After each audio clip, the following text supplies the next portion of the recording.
नमस्कार, आप देख रहे हैं स्पेशल रिपोर्ट। आपके साथ न्यूज रूम से मैं हूं अंजना ओम कश्यप। बात होगी स्वाति सिंह की शिकायत की, लेकिन उससे पहले जरा ये तस्वीरें आपको दिखाते हैं। भारी बारिश से बाढ़ जैसे हालात और उसकी वजह से कैसे अलग अलग जगहों पर ऐसी घटनाएं हो रही हैं। ये तस्वीर देखिए, ये जो कार आप देख रहे हैं इस वक्त अपने टेलीविजन स्क्रीन पर, अचानक किसी तरह से वो शख्स अपनी गाड़ी को निकालने की कोशिश कर रहा था, लेकिन फिर पानी के तेज बहाव में उसकी गाड़ी ही वहां पर बह गई। दुर्भाग्यपूर्ण स्थिति। और ये तस्वीरें हम आपको दिखा रहे हैं। भारी बारिश की वजह से सड़कों पर तेज बहाव है पानी का, पहाड़ के बीचों बीच। ये देखिए, सड़क पर दरअसल ये व्यक्ति था, ऊपर से पानी का बहाव बहुत तेज आता है। कोशिश कर रहा है कि अपनी गाड़ी को किसी तरह से वहां बचा कर ले जाए, लेकिन तब तक बहाव इतना हावी हो चुका था गाड़ी पर कि पूरी की पूरी गाड़ी ही पलट गई और नीचे गिर गई। कोटद्वार की ये तस्वीरें हैं। देखते ही देखते कैसे बह गई कार, ये हमने आपको दिखाया कोटद्वार की तस्वीरें। अचानक पहाड़ों पर इस तरह भारी बारिश की वजह से, जिसे अंग्रेजी में फ्लैश फ्लड्स कहा जाता है, अचानक ही जैसे बाढ़ जैसी परिस्थिति एक हिस्से में आ जाती है, भारी बहाव हो जाता है पानी का, और वो पानी फिर कैसे जिंदगी को तबाह करने पर आमादा हो जाता है, उसी की तस्वीर आप देखिए।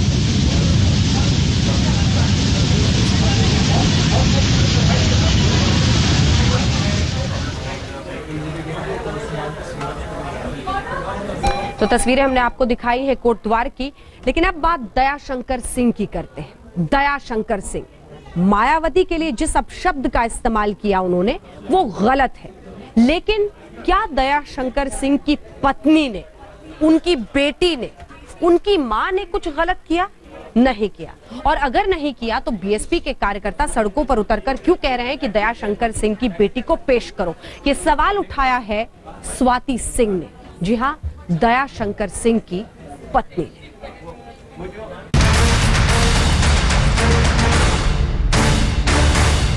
हमारी पार्टी कभी ये नहीं चाहती है कि किसी भी, चाहे कोई आदमी है या औरत है, किसी के बारे में अमर्यादित भाषा का इस्तेमाल किया जाए। शुरू से हमारी पार्टी इस मत की रही। बहन जी ने अभी क्या कहा उससे जरा याद रखिएगा, और कितना सच कहा जरा ये नजीर भी देख लीजिए।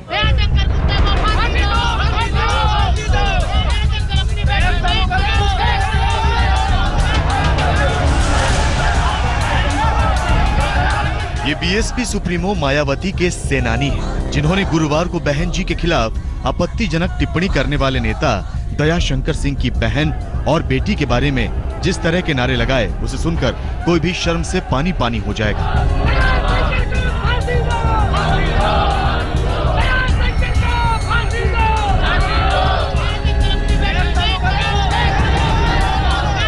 बीएसपी कार्यकर्ताओं के इस फूहड़ प्रदर्शन से बीजेपी से निष्कासित नेता दयाशंकर सिंह का परिवार गुस्से में है। दयाशंकर सिंह की पत्नी स्वाति सिंह मायावती से पूछ रही हैं कि उनके पति की करतूत की सजा परिवार को क्यों दी जा रही है। आपने ये जो स्टेटमेंट दिया किसी की बेटी, बहन, माँ के लिए, आपके लोगों ने जो स्टेटमेंट दिया कि पेश करो उसकी बेटी को, उसकी बीबी को, ये सवाल उनसे कोई नहीं कर रहा है। क्या मैं महिला नहीं हूँ? क्या मेरे घर की औरतें, मेरी बूढ़ी सास महिला नहीं है? क्या मेरी बेटी, मतलब वो एक लड़की नहीं है? क्या उसकी इज्जत, मेरी इज्जत, कोई इज्जत नहीं है? क्योंकि हम लोग मैं एक पावरफुल लेडी नहीं हूँ, मेरी घर की औरतें पावरफुल लेडी नहीं है, हम पॉलिटिकली हम इन्वॉल्व नहीं है, तो मेरी इज्जत, मेरे घर की औरतों की इज्जत, मेरी बेटी की इज्जत नहीं है। दयाशंकर सिंह की पत्नी स्वाति सिंह का आरोप है कि बीएसपी कार्यकर्ताओं की गुंडागर्दी से उनकी बेटी सदमे में है। इसके लिए मायावती जिम्मेदार है, क्योंकि उनके कार्यकर्ताओं ने वही किया, वही कहा जिसका इशारा राज्यसभा में मायावती ने खुद किया था। उन्होंने मुझे नहीं बोला है, उसने अपनी बहन के बारे में बोला है, अपनी बेटी के बारे में बोला है, उसने मुझे नहीं बोला है। उन्होंने जो स्टेटमेंट दिया कि मैंने इस तरह के अभद्र शब्द अपनी इतने दिन के पॉलिटिकल करियर में कभी किसी के लिए मैंने यूज नहीं किया, और तुरंत ही उन्होंने संसद में ये बोला, उन्होंने पार्लियामेंट में ये चीज बोली कि ये उसकी बहन के लिए है, उसकी बेटी के लिए है, उसकी माँ के लिए है, तो क्या ये अपशब्द नहीं थे? इतना ही नहीं, स्वाति सिंह दयाशंकर की बहन और मां के साथ लखनऊ के हजरतगंज थाने में पहुंची और मायावती के साथ साथ बीएसपी कार्यकर्ताओं के खिलाफ रिपोर्ट भी दर्ज करा दी। देने वाली कौन होती है, या उनके पार्टी के लोग सजा देने वाले कौन होते हैं, या फिर मेरी बेटी को, मेरी सास को सजा देने वाली कौन होती है। ये कानून का काम है। अगर सजा देनी भी होती, अगर कानून को ये लगता कि मेरे पति के साथ साथ मेरी या मेरे घर के लोग, मेरी बेटी, मेरी सास की गलती है, तो कानून हमें सजा देगा। मायावती या मायावती की पार्टी के लोग नहीं देंगे। उधर मायावती ने कहा कि वो खुद किसी पर व्यक्तिगत हमले नहीं करती, लेकिन इशारों ही इशारों में उन्होंने अपने कार्यकर्ताओं की करतूत को जायज ठहरा दिया। उसकी माँ दया शंकर सिंह की, उसकी औरत, उसकी लड़की आकर दया शंकर सिंह के इस अभद्र भाषा का विरोध करती, तो शायद हमारा उनका ये कहना था कि हमारी पार्टी के लोग उनके बारे में कुछ नहीं बोलते हैं, लेकिन वो चुप रही। तो जब उनके खिलाफ बोला तो उनको एहसास हुआ कि बहन बेटी के, किसी भी बहन बेटी के बारे में बोलना कितना तकलीफदायक होता है। इसलिए कुछ लोगों का ये कहना था, उनको एहसास कराने के लिए, दया शंकर सिंह को, उसकी औरत को, बेटी को एहसास कराने के लिए कि भविष्य में वो किसी की बहन बेटी के बारे में ऐसा ना बोले, तो ऐसा उन्होंने किया जो मुझे दयाशंकर का पूरा परिवार थाने पहुंचा, लेकिन दयाशंकर दूसरे दिन भी पुलिस से आंख मिचौली करने में कामयाब रहे। उत्तर प्रदेश पुलिस के तमाम धमकियों के बावजूद दयाशंकर ने सरेंडर नहीं किया। लखनऊ से अनूप श्रीवास्तव के साथ जितेंद्र बहादुर सिंह, दिल्ली आज तक। दयाशंकर लापता है, पत्नी सामने आती है, कहती है वो डरी हुई है, ये भी कहती है कि बेटी डरी हुई है, लेकिन दयाशंकर सिंह ने गलत किया, स्टैंड लेने को वो भी तैयार नहीं दिखती है। बहरहाल अब रुख उस अगली खबर का, जिसमें आम आदमी पार्टी के भगवंत मान फंस रहे हैं। राजनीति ना तो सर्कस है कॉमेडी का, और ना ही राजनीति से आगे बढ़कर इस देश की संसद कॉमेडी का अड्डा। लेकिन भगवंत मान जब वीडियो रिकॉर्डिंग कर लाइव स्ट्रीमिंग कर रहे थे इसी संसद के बाहर की तस्वीरों को और अंदर की भी, तब शायद वो ये भूल गए थे। अब साहब फंस गए हैं। यहां तक आरोप लगा रहे कई सांसद कि वो शराब के नशे में संसद में पहुंचते हैं। मामला दर्ज हुआ है, देखिए।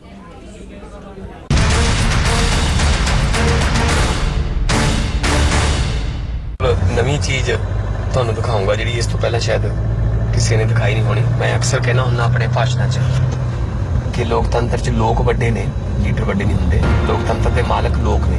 संसद को कॉमेडी का मंच समझ बैठने वाले कॉमेडी कलाकार और सांसद भगवंत मान मुसीबत में फंस चुके हैं। मुसीबत भी दोहरी है, दो आरोप लगे। सामने मैं कैमरा उधर करूंगा, सामने पार्लियामेंट है। उन पर एक तो वीडियो बनाकर संसद की सुरक्षा से खिलवाड़ का आरोप है, दूसरे उन पर शराब पीकर संसद में आने का आरोप भी लग गया है। मैं बहुत प्रताड़ित होता हूँ अब उस सीट पर बैठकर मेरे को वहाँ से बदला जाए। मैंने तो ये कहा है जी, इसका अभिप्राय तो यही है जी कि उधर से बदबू आती है। अकेले भगवंत मान जी जो इनको पंजाब में जानते हैं, तो वो अच्छी तरह से जानते हैं कि शराब इन्होंने आज से शुरू नहीं करी, ये कब से। मैं तो समझती हूँ ये केजरीवाल के ऊपर रिफ्लेक्ट करता है कि कैसे लोगों को टिकट देके कहाँ भेज रहे हैं। ये चौक आ गया, ये चौक इधर राष्ट्रपति भवन आ गया। भगवंत मान पर शराब पीकर संसद में जाने के आरोपों का मामला कोई नया नहीं है, लेकिन मान पर नई मुसीबत तो संसद के संवेदनशील इलाकों की वीडियो रिकॉर्डिंग करने पर आई है। संसद के दोनों सदनों, राज्यसभा और लोकसभा में भगवंत मान के वीडियो का मसला गूंजा। सांसदों ने एक सुर से भगवंत मान के खिलाफ कड़ी कार्रवाई की मांग कर डाली। महत्वपूर्ण टारगेट उनके लिए पार्लियामेंट है, और वो उनके लिए इससे और कोई वेलकम जानकारी नहीं हो सकती है कि उसको जानकारी हो जाए कि हमारे यहाँ अंदर में कहाँ कौन कौन मोर्चा है। आइए भगवंत मान जी ने प्रोवाइड कर दी। जिस वीडियो पर भगवंत मान इतना इतरा रहे थे, हंगामा बढ़ा तो यू टर्न मार गए और बिना शर्त माफी मांगने की दुहाई देने लगे। सामने पार्लियामेंट अक्सर बिना किसी सबूत के वो ऐसा नहीं कह सकते। मैं हर एक किस्म की जांच करने के लिए तैयार हूँ।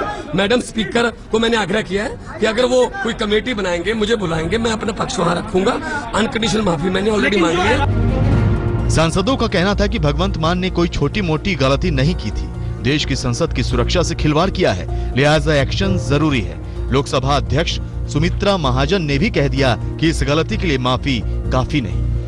जैसे कहा, ये भी देखना पड़ेगा, ये केवल माफी मांगने से नहीं, एक पार्लियामेंट मेंबर जो जिम्मेदार व्यक्ति है, और उस जिम्मेदार व्यक्ति ने, क्योंकि ऐसा तो नहीं हम कर सकते सभी पार्लियामेंट मेंबर्स के मोबाइल भी निकालो, ये भी निकालो। After all he is a responsible person, और उन्हीं की सुरक्षा के लिए हम सब कर रहे हैं।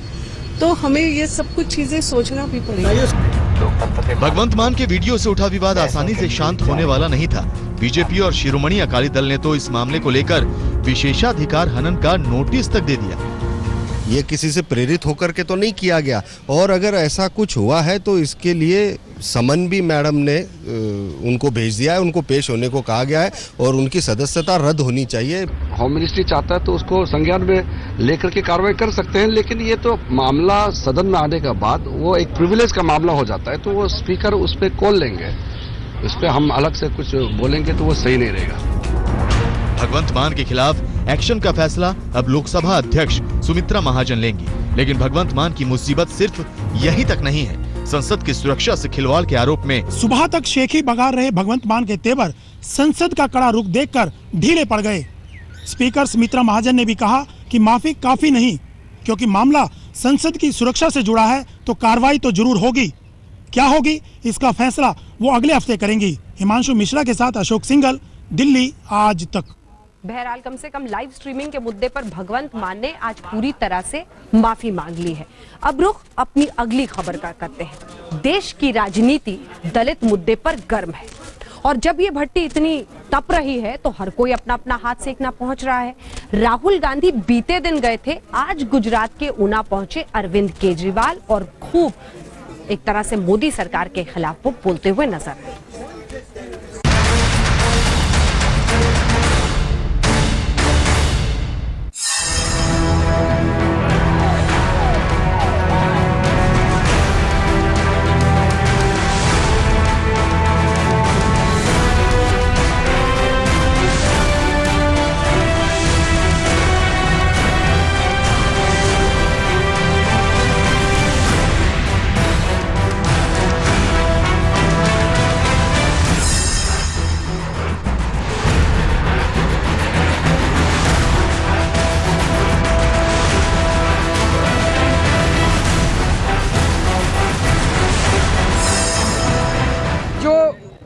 पीटा गया वो थाने के सामने पुलिस की मौजूदगी में, तो अगर थाने के सामने पुलिस की मौजूदगी में ये होता है तो इसका मतलब सीधा सीधा है कि प्रशासन के इशारे पे हो रहा है। पुलिस क्यों चुप है, पुलिस क्यों मिली हुई है? 2012 में भी ये भी बताया कि कुछ मर्डर हुए और उसका आज तक उसकी चार्जशीट फाइल नहीं हुई है, बता रहे हैं को उस के ऊपर कोई एक्शन नहीं हुआ। तो लोगों को शक है ये 17 लोग जो पकड़े गए ये केवल दिखाने के लिए तो नहीं पकड़े गए, इनको भी थोड़े दिन के अंदर जांच में कमजोरी करके कुछ छोड़ दिया जाएगा, बाकियों को पकड़ा नहीं जाएगा। नंबर 2, मुझे पता चला है कि जो लोग आंदोलन कर रहे हैं उन लड़कों को पकड़ पकड़ के उनके ऊपर फर्जी केस डाले जा रहे हैं, उनके ऊपर फर्जी मुकदमे किए जा रहे हैं, उनके ऊपर फर्जी और उनके लड़कों को जेल में डाला जा रहा है जो लोग आंदोलन कर रहे हैं। ये भारतीय जनता पार्टी की सरकार कैसी सरकार है? बिल्कुल दमन के ऊपर उतर आई है। हर कोई अपने अपने तरीके से इस पूरे वोट बैंक को गर्म रखना चाहता है, राजनीति चलाना चाहता है। हम रुक रहे हैं स्पेशल रिपोर्ट में एक ब्रेक के लिए, लेकिन ब्रेक के उस पार आपको दिखाएंगे 12 घंटे से ज्यादा बीत गए हैं, कोई जानकारी उन 29 लोगों के बारे में, उस इंडियन एयरफोर्स के विमान के बारे में नहीं मिल पा रही है। स्पेशल रिपोर्ट में न्यूज रूम से एक बार फिर आपका स्वागत है। बात इंडियन एयरफोर्स के उस विमान की जो अचानक उड़ते उड़ते लापता हो गया। 29 लोगों की जिंदगियों के बारे में ना कोई जानकारी मिल पा रही है, ना उस प्लेन के बारे में। 12 घंटे से ज्यादा का वक्त बीत चुका है। पूरी फौज एक तरह से लग गई है अब खोजने में कि आखिर वो विमान गया कहां।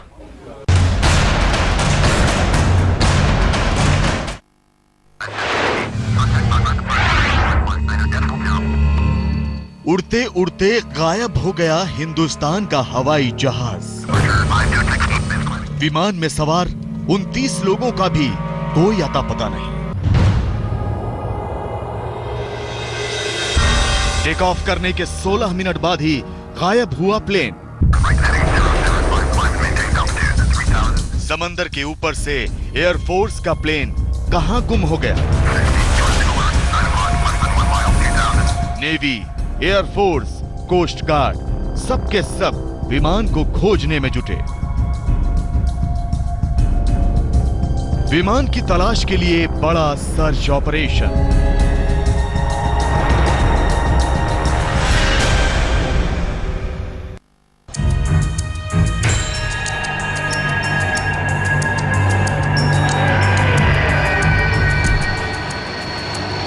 एयरफोर्स का ये मालवाहक हवाई जहाज 29 लोगों को लेकर पोर्ट ब्लेयर के लिए उड़ान भरता है। अभी सिर्फ 16 मिनट ही हुए थे कि विमान का रेडियो संपर्क टूट जाता है और कुछ ही मिनटों बाद एयरफोर्स का AN-32 रडार की पहुंच से बाहर हो जाता है। विमान की अचानक गुमशुदगी पहले तांबरम एयरपोर्ट पर खलबली मचा देती है और धीरे धीरे ये खबर पूरे देश में फैल जाती है। लगभग 9:46 पर रेडार से गायब हो गया। इसको 11:30 बजे उतरना था। उसके बाद कहा गया ये ओवरड्यू है, लेकिन अब भारतीय वायुसेना के विमान, भारतीय नौसेना के विमान और जहाज और इसके अलावा कोस्ट गार्ड के भी जहाज अब इस विमान को तलाशने का प्रयास कर रहे हैं।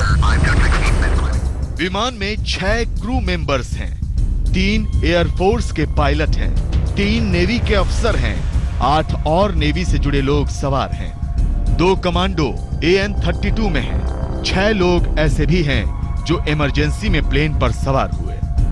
29 लोगों को लेकर उड़े एयरफोर्स के AN-32 विमान की तलाश बंगाल की खाड़ी में भी की जा रही है। सर्च ऑपरेशन में 4 कोस्ट गार्ड की शिप लगी है, 4 जंगी जहाजों को बंगाल की खाड़ी में भेजा गया है। इसके अलावा 2 डोनियर प्लेन भी जुटे हैं, तो C-130J और AN-32 को भी सर्च ऑपरेशन में लगाया गया है।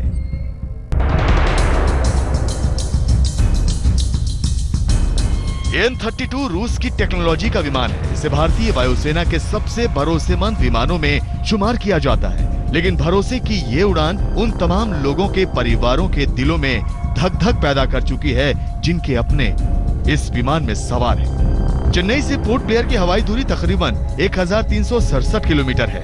ये पूरा एरिया बंगाल की खाड़ी में आता है। चेन्नई से पोर्ट ब्लेयर तक पहुंचने में विमान को करीब 3.5 घंटे लगते हैं, यानी AN-32 विमान की लैंडिंग का टाइम 11:30 के आसपास था। बताया जा रहा है कि विमान में 4 घंटे तक का ईंधन था। लापता विमान की आखिरी लोकेशन 129 नॉटिकल मील पर थी। आशंका यह भी जताई जा रही है कि खराब मौसम की वजह से कहीं विमान ने रास्ता तो नहीं बदल लिया, लेकिन AN-32 की खासियत यह भी है कि वो खराब मौसम में भी उड़ान भरने में सक्षम है। ऐसे में हर कोई दुआ कर रहा है कि सब कुछ ठीक हो। विमान की तलाश के लिए पूरी ताकत झोंक दी गई है। AN-32 विमान पर रबर की नाव भी मौजूद रहती है। एक नाव पर 7 लोग सवार हो सकते हैं।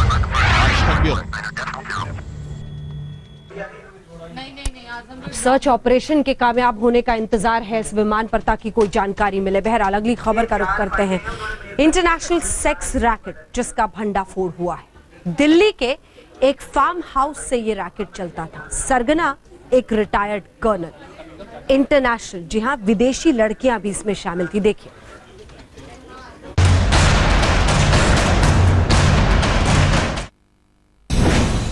सेना का रिटायर्ड कर्नल निकला सेक्स रैकेट का सरगना। रसूखदार लोगों के लिए विदेशी लड़कियों की सप्लाई।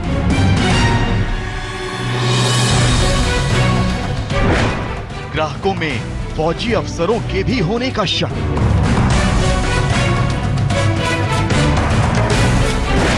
सेक्स रैकेट का इस्तेमाल हनी ट्रैप के लिए तो नहीं। दिल्ली के पौष इलाके सफदरजंग का मकान नंबर A2141 और इसी मकान की दूसरी मंजिल से चलता था हाई प्रोफाइल सेक्स रैकेट, जिसमें विदेशी लड़कियां अमीर ग्राहकों को सप्लाई की जाती थी।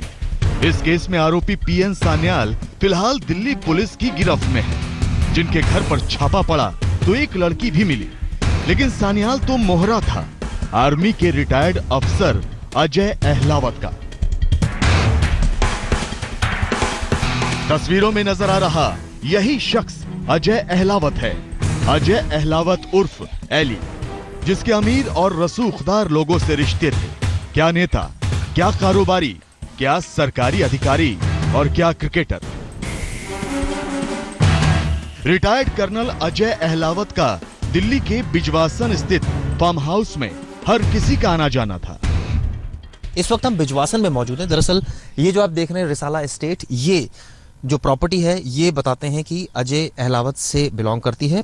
बहरहाल अब पुलिस मामले की जांच कर रही है, तफ्तीश कर रही है, लगातार पूछताछ कर रही है। दरअसल जो इन्वेस्टिगेशन शुरू में हुई है उसमें ये बात सामने आई है कि जो विदेशी लड़कियां सप्लाई करता था दरअसल वो शख्स अजय अहलावत ही था। और ये भी बता दूं कि अजय अहलावत के जो लिंक्स हैं वो हाई प्रोफाइल हैं। ये है सुधीर विंडला, पेशे से बिजनेसमैन। इनसे रिटायर्ड कर्नल अजय अहलावत ने अपनी ऊंची पहुंच का हवाला देकर 1-2 लाख की नहीं बल्कि 2.5 करोड़ की ठगी की। नुकसान तो करीबन 8-10 करोड़ का पहुंचाया जब से मैं इन्हें जानता हूं। लेकिन जो मेरा केस है, जो हमने कंपनी बनाई थी, उसमें से इन्होंने करीबन 2 करोड़ रुपए निकाल लिए, जो कि टोटली इलीगल है। चीटिंग तो भाई जब समझ आई कि ये चीटिंग है, जब चीटिंग हुई, उससे पहले तो बस भाईचारा ही था, सब बढ़िया था। कहते हैं अजय अहलावत उर्फ एली जो चाहे वो कर सकता था। तो सवाल ये कि क्या सेक्स रैकेट के जरिए सेना का ये रिटायर्ड अफसर हनी ट्रैप तो नहीं कर रहा था? सेना के अफसरों से ताल्लुक थे तो कहीं उनसे लड़कियों के बदले जानकारियां तो हासिल नहीं कर रहा था? रिटायर्ड कर्नल अजय अहलावत सेना से जुड़ी खुफिया जानकारियां हासिल कर उन्हें लीक करने का काम तो नहीं कर रहा था? बिजवासन का ये वही फार्म हाउस है जहां से अजय अहलावत उर्फ एली अपने काले कारनामे अंजाम देता था। और यहाँ के विधायक और पूर्व सैनिक रिटायर्ड कर्नल देवेंद्र सहरावत ने भी उसके खिलाफ शिकायत दर्ज कराई थी। दिल्ली पुलिस को उसकी कारस्तानियों के बारे में बताया था। अजय अहलावत जो है सेना से के पूर्व रिटायर्ड अफसर हैं, मैं इतना जानता हूँ। अभी मेरी जो है डीसीपी से मीटिंग हुई थी, तो जो आईओ है, वो महिला है एक अफसर, वो इसको इन्वेस्टिगेट कर रही हैं। तो उन्होंने मुझे इंटरनेट से निकाली हुई कुछ खबरें दिखाई थी कि अजय अहलावत का नाम जो है एलटीटी के साथ हथियार के मामले में आया है। एक उन्होंने मुझे इंटरनेट से 52 किलो का सोने का मामला दिखाया था। जाहिर है सेना से जुड़े रहना और मौजूदा सैन्य अफसरों से ताल्लुक के चलते सेक्स रैकेट में अजय अहलावत उर्फ एली की भूमिका कहीं ज्यादा संदिग्ध हो जाती है।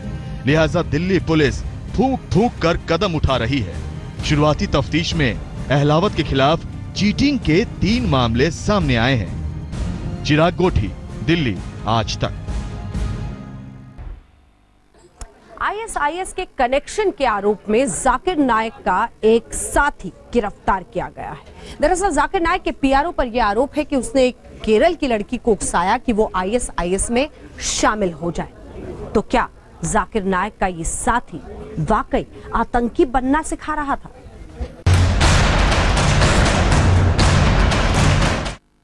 And Dr. Zakir Naik did not inspire any terrorists to kill innocent people, and we will rectify the statement. I don't know any of them, not a single one of them. There is someone who says that we came for the conference. You have come. There are a million people coming for the conference.